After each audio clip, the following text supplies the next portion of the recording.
লখিমপুৰত কংগ্ৰেছৰ বিৰুদ্ধে প্ৰতিবাদ বিজেপিৰ ৰাহুল গান্ধীয়ে প্ৰধানমন্ত্ৰী নৰেন্দ্ৰ মোদীৰ মাতৃৰ বিৰুদ্ধে দিয়া মন্তব্যক লৈ লখিমপুৰত প্ৰতিবাদ সাব্যস্ত কৰে বিজেপিয়ে। লখিমপুৰ জিলা বিজেপি কৰ্মীসকলে জিলা কংগ্ৰেছ কাৰ্যালয়ৰ সন্মুখত সাব্যস্ত কৰে তীব্ৰ প্ৰতিবাদ। আৰক্ষীয়ে বাধা প্ৰদান কৰে যদিও আৰক্ষীৰ বেৰিকেড পাৰ হ'বলৈ চেষ্টা কৰে বিজেপিৰ কৰ্মীসকলে। আনহাতে কংগ্ৰেছ কাৰ্যালয়ৰ সন্মুখত বিজেপি কৰ্মীসকলক আদৰিবলৈ সাজু কৰি ৰাখিছিল পানীৰ বটল, ধূপ ইত্যাদি।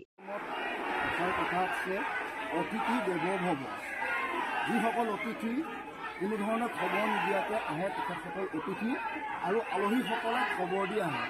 আজি আমাৰ যিসকলে আজি প্ৰতিবাদ কৰিবলৈ আহিছে তেওঁলোক আমাৰ অতিথি হয়। গতিকে অতিথিক আমি ধূপ ধূনা অৰ্ঘ্য দি তেখেতলোকক আমি আদৰণি জনাবৰ কাৰণে আমি ইয়াত কৰি আছোঁ। কাৰণ তেওঁলোকক আমি ধূপ ধূনা পাইছে আৰু আমি তেখেতক আদৰণি জনাবৰ কাৰণে আমি ৰখি আছোঁ। আৰু তেখেতলোক মূলতে আছিলে আমাৰ দলৰে আছিলে বহুত সংখ্যক। গতিকে তেওঁলোক বিচাৰিছে, গতিকে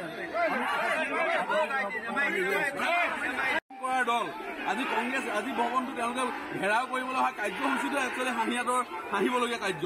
আমি তেওঁলোকক অনুৰোধ জনাইছোঁ তেওঁলোকে ইমান জুম পাতি আহিব নালাগে, তেওঁলোকে প্ৰতিদিনে আহক, 20-30 জনকৈ আহক, কংগ্ৰেছত যোগদান কৰক। আমি সাজু হৈ আছোঁ, মাফলাৰ দলীয় পতাকা থকা মাফলাৰ লৈ আছোঁ, ধূপ ধূনা লৈ আছোঁ। এয়া চাওক আমাৰ এডমিন জানছিলে ধূপ লৈ আছে।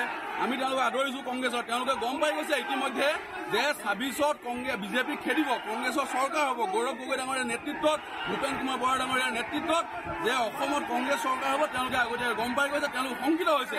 আপোনালোকে ছচিয়েল মিডিয়াত